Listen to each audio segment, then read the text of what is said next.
Hey guys, it's Dr. Justin Marcagiani here. Welcome back to the show. We have Dr. Joan Sefcik, my personal dentist, on the show today. Dr. Joan, it's great to be here. How you doing? Great. Thanks for having me. Excellent. And we're going to go into just kind of the top major issues that people are seeing dentists for. We're going to compare and contrast some of the conventional, dentist procedures. And we're going to talk about some of the more holistic things. We're going to talk about some of the do's, the don'ts, root canals, fluoride, cavities. We're going to go into it. And if anyone wants to reach out to Dr. Jones, she's over here in Austin, Texas. Go to austindentalwellness.com, austindentalwellness.com. We'll put her link down below if you want to reach out. She sees patients as well. So Dr. Joan, let's dig in. What's the biggest myth out there that you kind of want to highlight that you're having people come to see you with that on the conventional side, and they're having a health issue, they're having a concern? What's that biggest myth that you're typically dispelling on a daily basis? I guess that what's in the mouth doesn't affect the rest of the body. Because it does, because it's not separate from the rest of the body. Totally. Everything what's in it, what's going on in there affects everything else in your health. So there's a massive connection between the mouth, the gut, obviously the heart as well. We know like dental health issues can easily, have a major connection with cardiovascular disease as well. Inflammation in the gums could be a manifestation of inflammation in the body, right? And there's also energetic connections because each tooth actually goes the meridians, right? Yes. So do you notice that correlation if someone has like a root canal or some kind of inflammation in a certain nerve root that connects with maybe the heart meridian or the breast meridian? Do you notice connections with that, people? Oh, all the time. And even metal in that tooth can short circuit that meridian. Oh, wow. Mm-hmm. Very cool. Now because we talked about health in the mouth, how important is it diet? Because I remember how important is diet to having healthy dental health? I remember we chatted one time that a lot of people, they're just not getting enough vitamin K2 or enough various nutrients or amino acids to build back that tooth, build back the enamel. How important do you see the diet and the nutrients coming in to actual dental health? It's very important because the tooth is a live organism, unless you've had a root canal, which is a dead tooth. But it's being fed all the time. So you need your fat soluble vitamins, your D, your A vitamins, your K2, and you need to watch your refined sugars, because once you eating sugars not only can cause plaque buildup, but there's a flow that goes from the tooth from the inside out. So it flushes the tubules in the tooth, and when you eat sugar, it actually reverses that flow. So all the gunk that's in your mouth starts going into the tooth and damaging. Oh, wow. And how many people, what's the percentage of dentists that are out there that actually understand that strong diet connection and are actually educating their patients and cutting the sugar out and getting the fat soluble nutrients and getting the collagen and the good glandulars? What percent you think? Not many. Yeah. I'd be generous at 20%. And I imagine a lot of the educational information that you've gotten over the years, was that part of your dental curriculum when you were in school, or was that things that you kind of read or got outside of the curriculum? No, not at all. This is all learned after school. I think that's probably the big thing is a lot of dentists and medical doctors, they kind of have this arrogance that, oh, if it wasn't taught in school, then it can't be important. So then as they go out in the field and they're seeing patients, they hear information and they kind of have a filter up like, oh, that wasn't taught to me in school, so it can't be important. And they kind of just block out all this extra information. So what separated you from others, from putting out your hands and blocking it versus being receptive and taking it in and then applying it with your patients? Well, I've always been kind of a rebel, so I think that helps. But I did have a boyfriend who came down with cancer years ago. I remember this, yeah. And that motivated me to search all alternative healing methods. And at the same time, there was an MD in town that was doing chelation and took me to lunch. And it was right before that, and he started talking about mercury. And he actually gave me a chart of the meridian chart of the teeth. And this is before internet. So I looked at the bottom of the chart and I saw it was the International Academy of Biological Dentistry and Medicine. It was the Academy of Biological Dentistry back then, and called and went to the course and started just learning. We just had to go seek out courses and find books. And you were the former president of the IAOMT.org, right? No, IABDM. Okay, got it. And how are they different? We're both. I think IABDM is the original biological dentistry group, and they're is that by Hal Huggins? Hal Huggins was part of it too. IABDM has always understood the energetic connections between the teeth, and they've always been very against the root canals because they understand how they affect the rest of the body. But both organizations are anti-mercury, anti-fluoride, and IOMT is coming along with the root canals too now because they're seeing the research. Because I think I found you via IAOMT like 5 years ago. So I I'm know a I saw member. you. Yeah. Okay, perfect. Mhm. Now I'm just curious, right? We have like, cavities, and then we have the ability to like regenerate. And I had Dr. Stephen Lin on the podcast last month, and we talked about, how long do you wait for a cavity to kind of like continue to regress and get worse before you fill it? How much leeway does the body have to heal and recover? And at what point do you say, oh, it may be time to fill it? It depends how far it's gotten into that dentin layer. You have the outside Yes. part of the tooth, which is like the enamel, which is the hardest substance of your whole Yes. body, and then you have the dentin, which is a little softer, and it's full of these little tubules.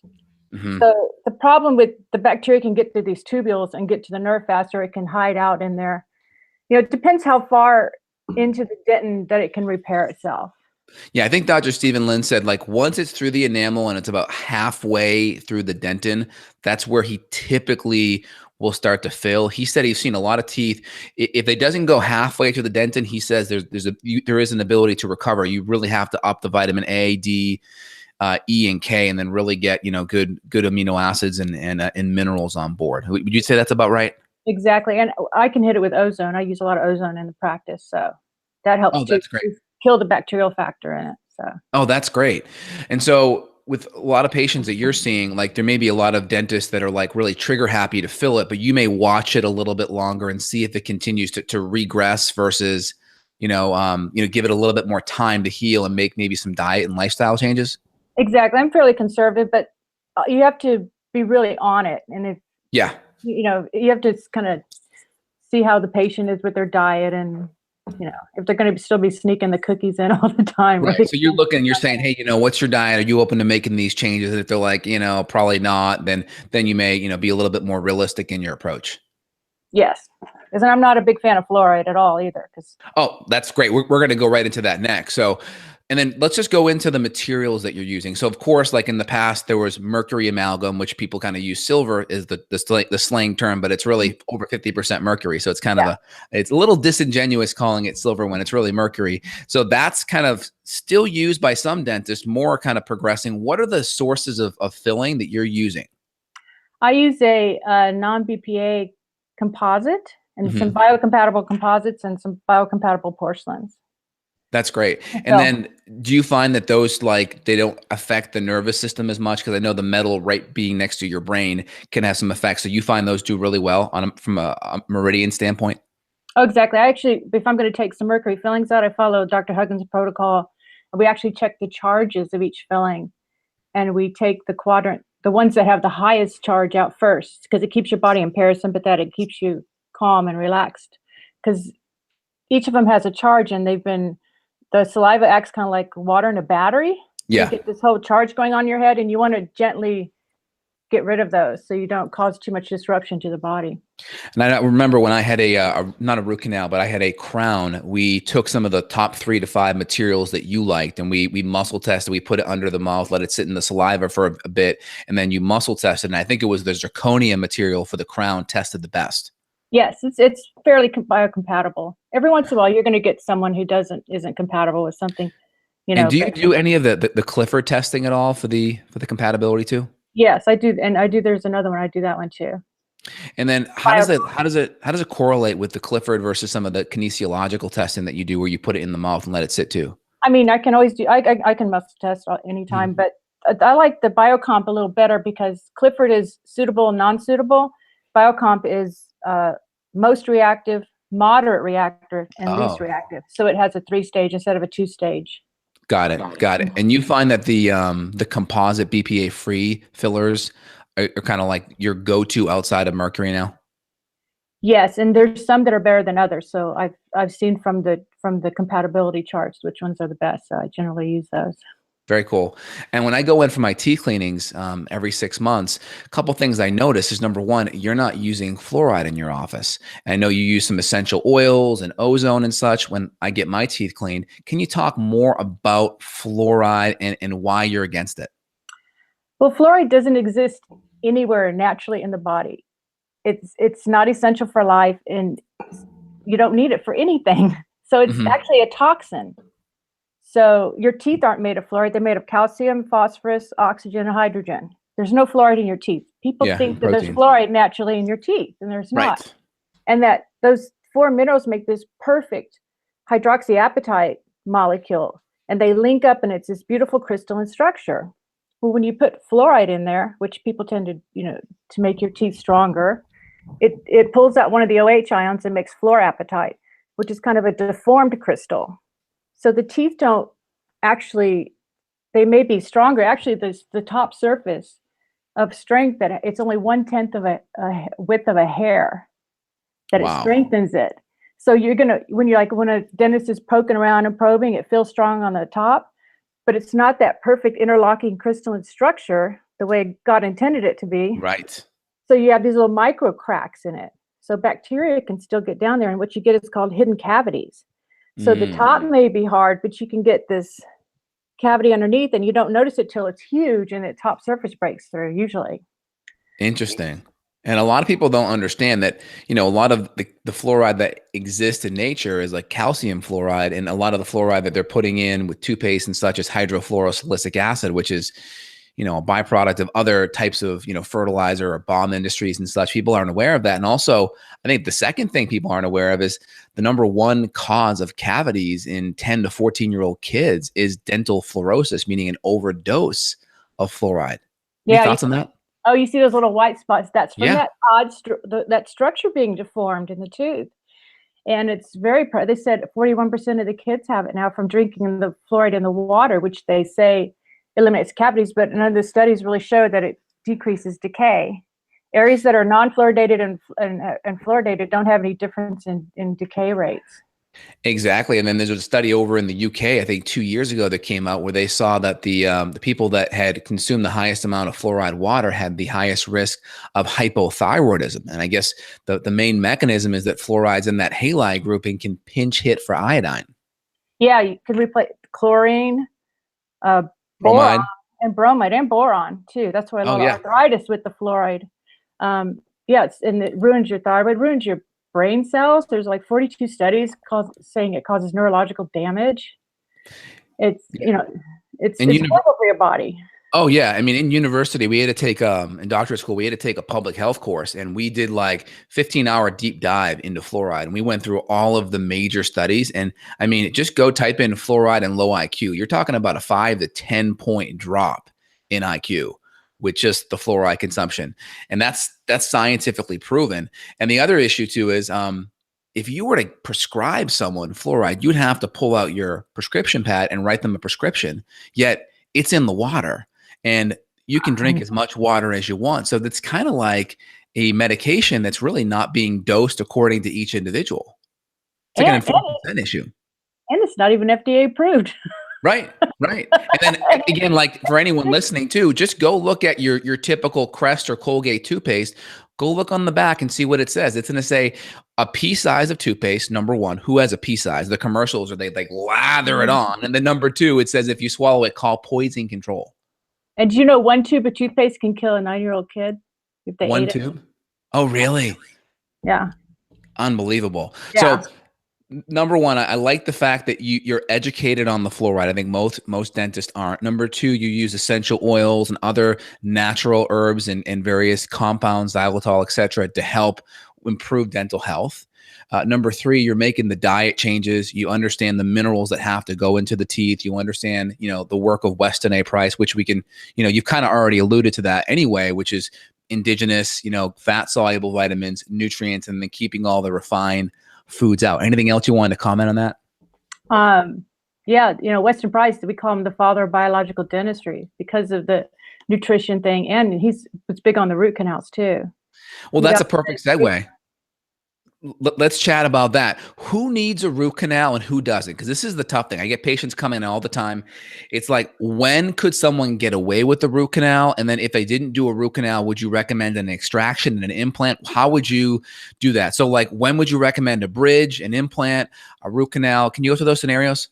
Okay, so you need a root canal when the tooth has either been killed from trauma, It's Mhm. this blood supply's been gone, or decay's gotten into the nerve of the tooth and infected the nerve. So once it dies, it gets in an irreversible part. It's beyond the point of no return. Because actually, people will try to do their herbs and do this and that, but if the tooth's dead, it's actually just as bad as having a root canal. Dr. Huggins has some DNA lab where you can actually send the tooth in and see what bacteria are in it, which is Wow. pretty scary. And I've done actually dead teeth that have died from trauma, and they have the same bacteria as root canals. Wow. So a So dead tooth. a dead tooth from trauma, like someone has a dark tooth in front because they fell 10 years ago, that can be just as toxic as And that could be a big harboring area for all these infections. well, it's a burden on Totally. your immune system. So if you're fairly healthy and you're not fighting anything, have any issues, your body can probably take care of a root canal or maybe two. If you're ill in any way, cancer, autoimmune problems, I would get them out because they're just they harbor all these bacteria. They're an energetic blockage on that meridian. Got it. And they those little tubules that I was talking about in the dentin, Yeah. when you take the nerve out, normally when the nerve's in there, it's flushing those fluids out.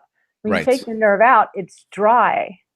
So nothing's flushing those little tubules. If you take those little tubules in the dentin in one tooth and stand them end to end, it's about 3 miles per Wow. tooth. So they're tiny, but bacteria can still go in there and hang out. So they set up house. They're like, hey, the blood supply, nothing can get to me. Antibiotics can't get to me because there's no more blood supply. So they sit there and multiply and mutate and spill up toxins. But every time you chew, you squeeze them out into your body because you're applying pressure. But your body can't get into it because there's no more blood supply. So, they go to your weak organs or, it just spills out and can wreak havoc. So can you describe the actual root canal procedure for most people? Some people, they've heard of it, but what does the procedure consist of? So you actually will go through the top of the tooth because each root has a canal in the middle. Mm-hmm. So you go to the top of the tooth and you take these files and you clean it out, disinfect it. But all the teeth just don't have one canal. There's accessory canals that come off the side. Got it. And not only are those little dentinal tubules, but you have little extra accessory canals that you can't really clean out. So those basically never really get cleaned out. And then so that's the problem is you're drilling in there, but it's the accessory canals you're probably not going to be able to get because you'd have to drill in all kinds of directions and destroy the tooth, right? And you can't see them hardly. It's and you don't know which way they're going. They can tree off like a delta, of a river. It's crazy. So is there ever a scenario where you would recommend a root canal? You have to, if someone has their one tooth on a huge bridge and that's holding you have to take the, patient by patient into consideration and how healthy they are and how, if anyone has cancer, I would definitely get all your root canals out because they actually root canals emit a toxin that inhibit a gene that kills cancer cells. Oh, wow. So I would definitely get them out if I had cancer. So what's the scenario where you would recommend or you'd be okay with a root canal? Someone's healthy and then what? Like what areas of the mouth would it have to be on? I actually quit doing them because I can't ethically do them myself anymore. I will inform the patient that that's an option and it's up to them and give them all the pros and cons and what I know, but. So if it was you, right, let's say, you're a healthy individual, right? Would you personally get one done yourself? No. Okay. So in general, you probably wouldn't recommend it. So what would be the alternative?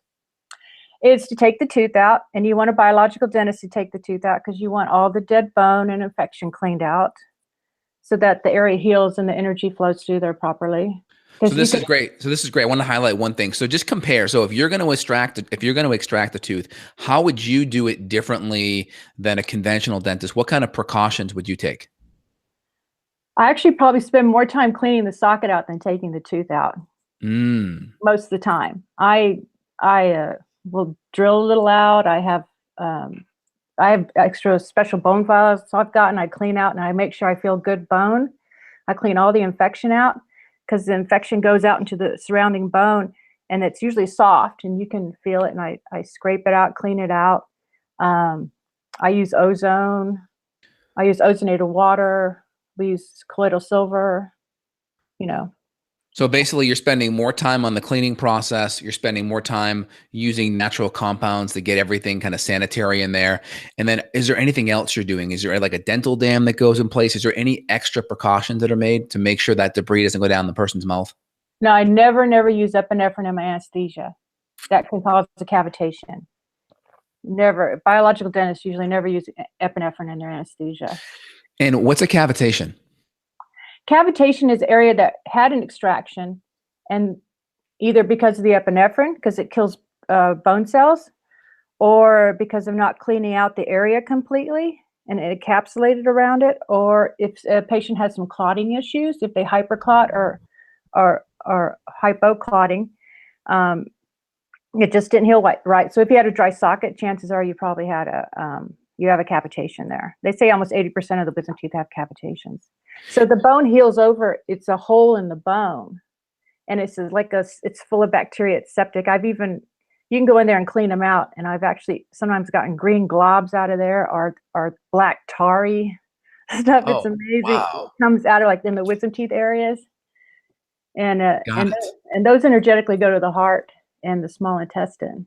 Oh So my God. anyone with heart problems or SIBO, actually, I think SIBO is a good place to look for in the wisdom teeth areas. And how are you assessing the cavitations? Are you doing the cone beam testing? Can you visually see? You can do that. You can usually visually see them on an X-ray. I've been doing it for long enough. You can tell.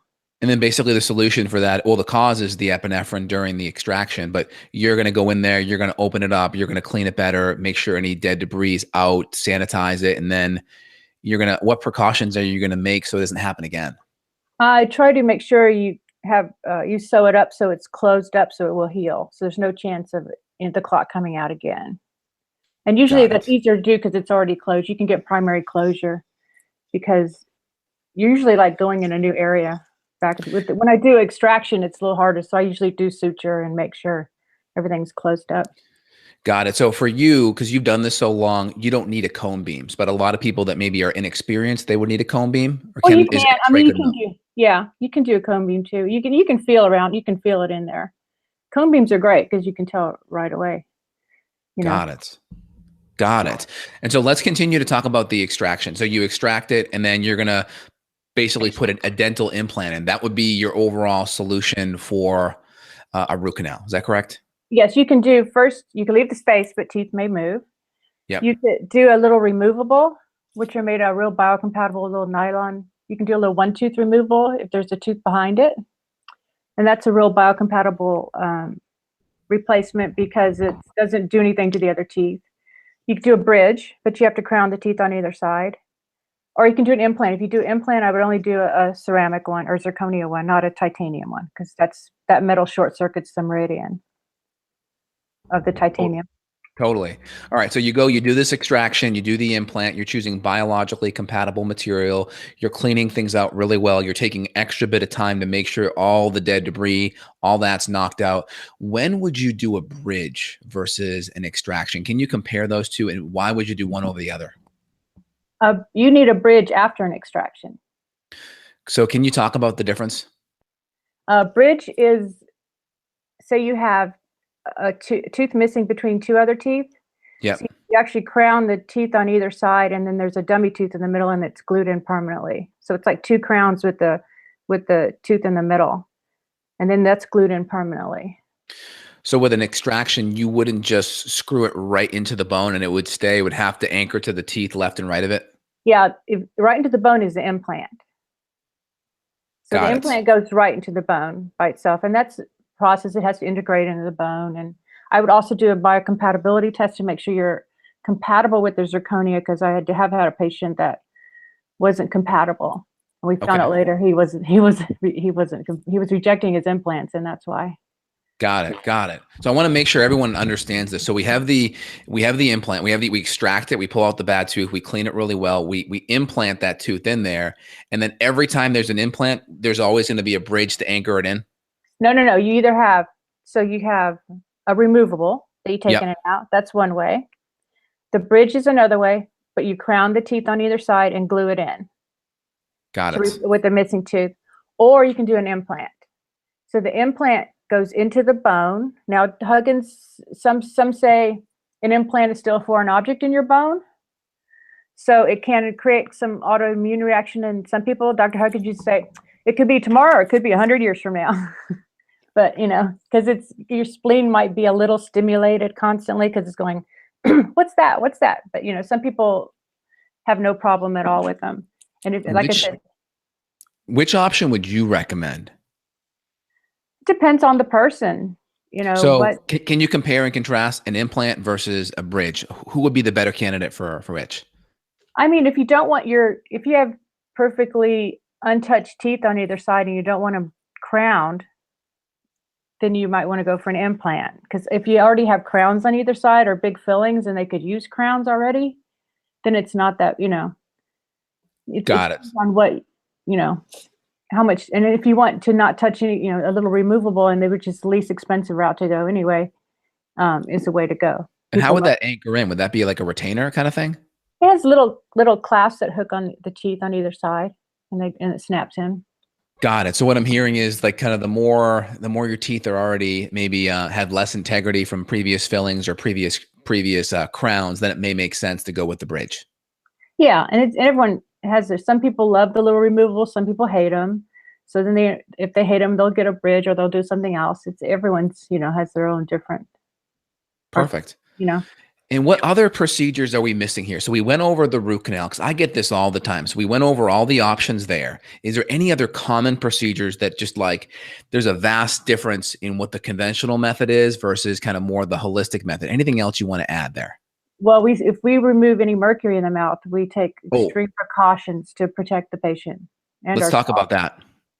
So if we're going to remove any mercury, we will, of course, numb the patient up and then place a rubber dam, seal that dam up, cover up the patient, put them on oxygen. We wear a gas mask. The assistant wears a gas mask, you know, and then we take it. When we're done, we use the special vacuums and water and special suction. And after we're done, I actually take everything. We have the patient rinse with charcoal and take some charcoal. And I take everything, I literally put it outside. I take all the patient's all covered up, we're all covered up, and I throw everything outside. That's great. Are you doing any chelation compounds outside of the binders? Are you doing any DMPS or DMSA or EDTA along with that? No, I usually leave that up to the other physicians. Perfect. And then do you prepare it all like a couple days ahead of time? Do you recommend like any glutathione, or are you just working with someone else that's helping with that? Well, we do give them some lipospheric C afterwards, and we have glutathione too in the office, and I do glutathione right after. Oh, that's good. Yeah. And when I do a patient history, I mean, I see so many patients that they have the right thought process, like, oh, I have all these heavy metal fillings, I should get them removed. But then they go and they see an untrained dentist and they just do it the wrong way. And it's so sad because number one, the extraction method, you know, if you're not using the cold water pick, if you don't have the dental dam, if you don't have your own patient supply of oxygen, your chance of getting toxic is really high. And then it's even worse for the doctor because the doctor is going through a lot more of these procedures than the patient, and they don't have their own oxygen either. And I think that's part of the reason why I think, I think the dental profession had the highest suicide rate out of any profession. I think maybe the heavy metals could be a part of that. What do you think? Oh, I'm sure. And also there's a high infertility rate between female dentists and assistants too, because of the mercury. They're doing studies on it now. But if you just get your mercury removed without any of the precautions, you have huge exposure to it. Huge, because the vapor itself, inhaling it, the vapor itself, plus not only that getting under your tongue and absorbing under your tongue and everywhere else it's not good. Yeah, we'll put a video in the show notes. It's called The Smoking Tooth by Dr. Kennedy. And he talks about just the simple, drinking a coffee, brushing your teeth, just simple daily activities. You can see with the fluoroscope that the mercury vapor is coming off. And, you add a drill in there and you don't have all these other precautions like you're adding in. I mean, you're going to get yourself, way more toxic. So that's good that you're making a whole bunch of other changes that other doctors aren't. Yeah, that's a great video. Yeah, it's a really good one. It even freaked all of us out. And we knew it already. Right? Yeah, totally.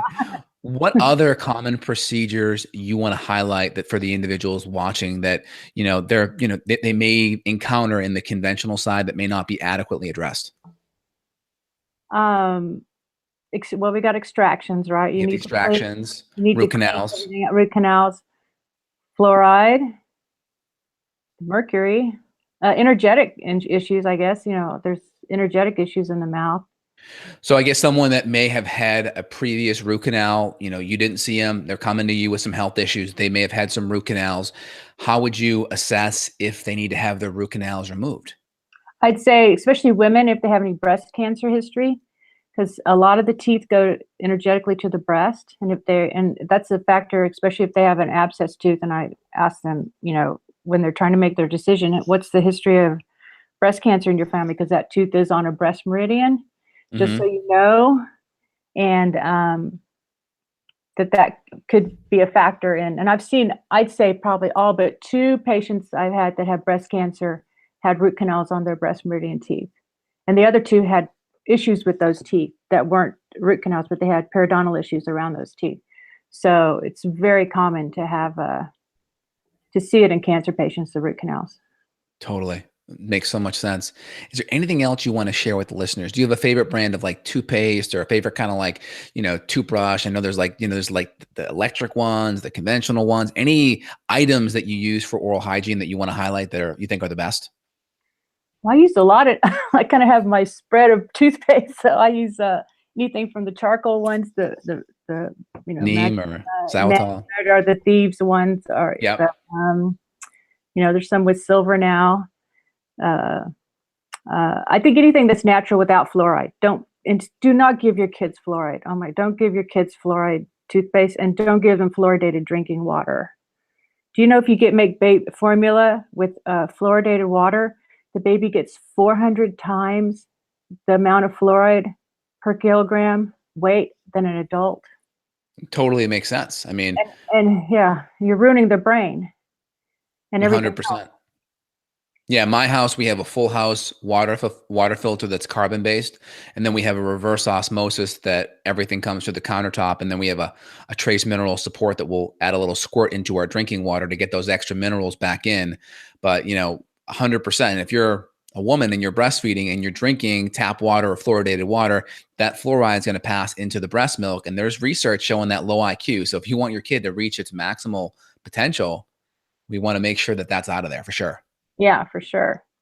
Anything that's non-fluoridated is good, Perfect. Perfect. I'm a big fan. I like the Xylowhite. I use the Cinefresh. I like that one. It's fluoride free. It's got some, some Maluka, not Maluka, but the tea tree oil. It's got the Mhm. papain, some of the baking soda. That's a really nice one. I Mhm. like that. Yeah, that's a good one. Awesome. So Good. if people are listening and they're like, you know what, I live in another part of the country and, would you be able to do a phone consult with people to review their history, maybe review x-rays to kind of make recommendations on procedures or referrals? Is that something you do? I can, sure. Great. So we'll put your link down below, austindentalwellness.com. So if you need to get a history evaluation, you want to figure out treatment options, you want to get referrals to doctors in your area, feel free and schedule a consult with Dr. Joan. Also, if you're in the Austin area at all, I mean, I know people that travel, far and wide. We had Kieran just come up from Costa Rica to come see you from another continent. So that's pretty cool. So feel free and check Dr. Joan out. She's my personal dentist. She is great. I'm really happy that she's on the show here, really sharing this great information. And also the fact that you have this knowledge on the nutrition aspect and you're combining that in and you're really trying to let the person's own body be able to heal it and try to work with that, I think is phenomenal. That's great. Yeah, eat your butter. They say 2 pats a day keep the cavities away. I love it. Is there anything else you want to add? Any other like common myths or common questions that you get a lot that you want to dispel here? Um, not that I can think of right offhand. Perfect. Well, we went over some amazing stuff: cavities, cavitations, root canals, bridges, nutrition health, mercury, fluoride. We hit like a ton of great topics. So we'll make sure this show is archived. There'll be a full transcription of this and all the links will be below. So if you're listening and you're like, oh man, I want to reach out to Dr. Joan, don't worry. Click below in the description. You'll see all of the links below. And Dr. Joan, thank you so much for coming on the show. We look forward to having you back for a round 2 soon. Sounds great. Thanks for having me. Thanks so much. Bye.